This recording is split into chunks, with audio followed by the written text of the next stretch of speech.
Okay, so we've got our resume formatting tips and tricks that we are going to go over really quick. Some of this I made it so that you can see it over Chromebox and iPad.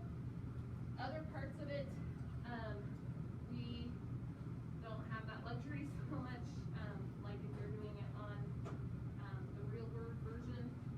Sorry, kind of not completely on your own, but I'm expecting you to know how to run it. It's not, that's awesome. You guys feel comfortable running this after running? You just have to use the space bar when I say. Yep. Okay. So this is what we talked about before, like the real word, iPad, or an online word program. These are the different pros and cons for running these. So you can kind of see, we kind of already talked about most of this stuff, but iPad, and this is like the Chromeboxes, you have access to those pretty much from everywhere, and so it's a little bit easier access here at school. Whereas this is a little bit harder, so just kind of keep that in mind. Okay, we talked about this. There's no templates allowed. Okay, so this is what I was talking about. If you're doing like VMware, if you're doing it on the real online stuff or on the real word stuff, you're kind of good to go. Okay, so I'm assuming that you know what you're doing there. Okay. Go ahead, keep going. So how do I organize information? That's kind of what we're looking at. And just like this dollhouse, you're going to put things in different compartments and you're going to make them fit into whatever categories you create. So that's actually how I get started, is kind of deciding on which of those categories you're going to use. You guys did a pre-write last week, hopefully gathering up that information.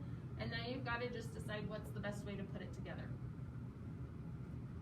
Okay, so this is now where we're getting a little bit more into what we need to do. So the easiest thing that we have found in order to help manipulate this and format it the way we want is to use tables. So if you're on the Chromeboxes, you're going to go to Insert, and then the tables are right there. If you're on your iPad, you could get into Word and you can kind of follow along with this. But you're going to go to Insert, and then Table is right there. Okay. If you are on the iPad, it automatically just puts in a table, a 3x3 for you, so you'll have to change and fix that. If you need more columns or more rows, you can add and put more in. If you're on the online, go ahead and push.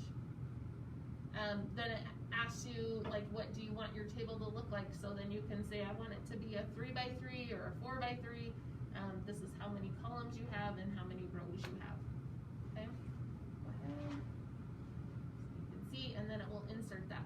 Okay, so then I took like the education one and made an example of how you can fill in some information here.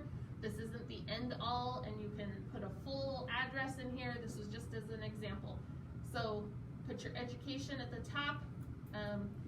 For me, on this, maybe I went to Level High School for the last 2 years. Notice the most recent is on top. And then before that, I was at Hannah Elk Mountain, and so I'm going to put the years that I attended there. If you've only gone to Level High School, obviously that's the only high school thing you're going to put on here. Okay? Go ahead and go to the next one. That's just kind of what I was explaining. Go ahead, keep going. Keep going. Keep going. Okay. Then you can kind of format your text. So maybe you want these things to be bolded. Go ahead and go to the next one. Oh, you're fine.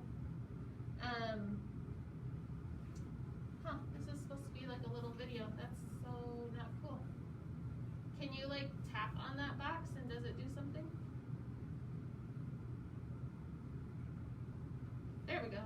Maybe. I don't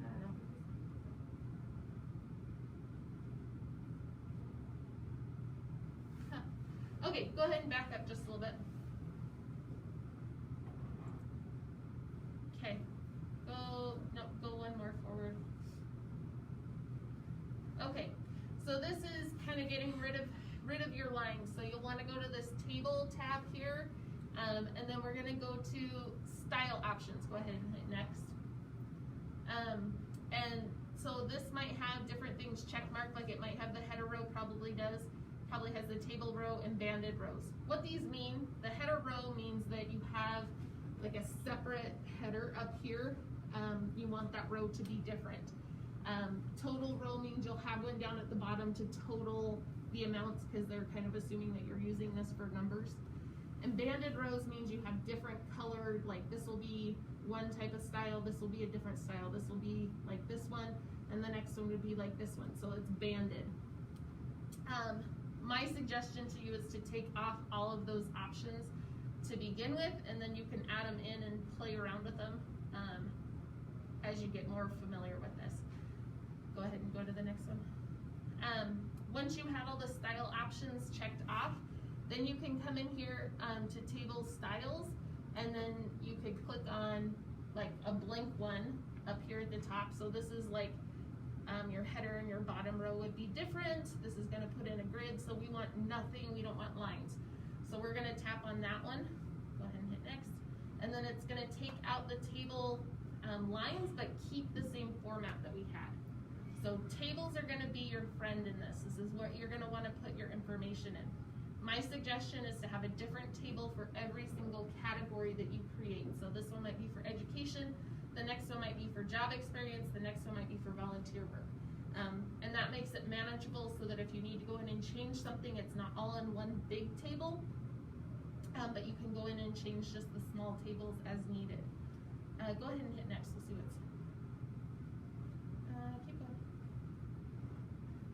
So like I said, you can play around with your table options. This would be like changing your header row, so you can do some different styles depending on what you're wanting. This one I'd be careful with. If you have a whole page of that can get a little overwhelming, so I'd just be careful with that one. But maybe for contact information or just for your education, then you kind of have a different style type for the rest. That's great. The other thing you want to make sure you do is not do a different table style for each category. Then it's just going to look like it's a mismatched, kind of craziness. You want it to be uniform, you want it to flow nicely. You can have things stand out if you're trying to really highlight something, but you don't want it to be so drastically different that it feels like it's it's just been patched together. Okay, keep going. Shapes is another tool that you can use. I'm trying to remember if Online Word has that. Shapes might only be possible if you're on the iPad. Go ahead and go to the next one. But you can input lines. So if you want an extra line and the table isn't really working out for you, you can insert a line on top of it and have the line somewhere where you want it.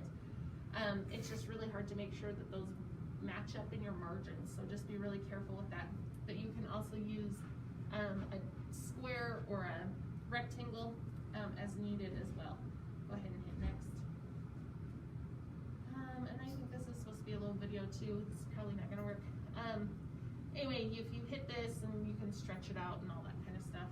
Okay? And then this is the Wicked Witch saying, "Go fly, be free." Okay? So hopefully that helps you get started, helps you think about how you might start putting your resume together. Are there any questions, I guess, maybe before I shut the video off? So you want us to have like our draft due by Wednesday and like someone correcting it as well by Wednesday? Yes. But nothing else? Right. Okay. Any other questions? Wait. Yes. Okay, so you said you want us to put like recommendations. Should we like put them down and then like ask them if we can? Okay, so recommendations and references are two different things. They can be the same people, but technically it's two different things. So you want to be careful with that, Sage. That's a good question. So your references are going to be on your resume, and they're going to be people who they call and say, "Hey, is this a good person? Would you hire them back?" Whatever they ask. Okay. So this can be your boss. You have to have at least one person from the school, a teacher, a principal, somebody from the school on there. But you can make all three teachers if you wanted to. Okay.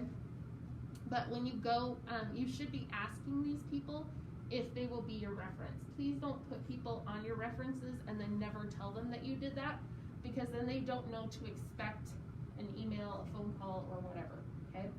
So say, would you mind being a reference for me on my resume?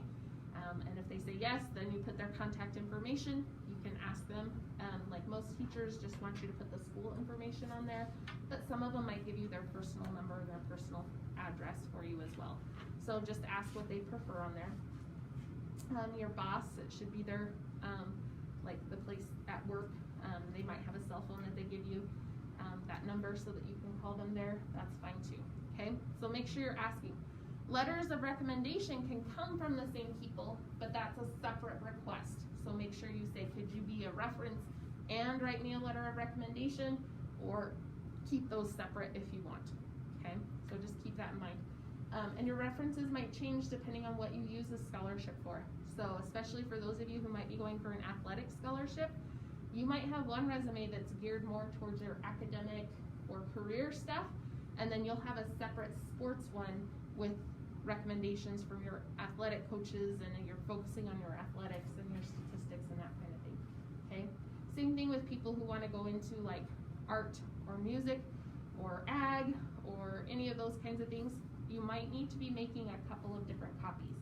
For this assignment, you only need one, so maybe focus on one at this point, but know that you might add to, fix, reformat for other purposes and other things throughout the year. Okay? Any other questions? That was a good one. Okay. So my suggestion is find somebody fast that you can give this to. Try and get that information on there within the next day and give it to them.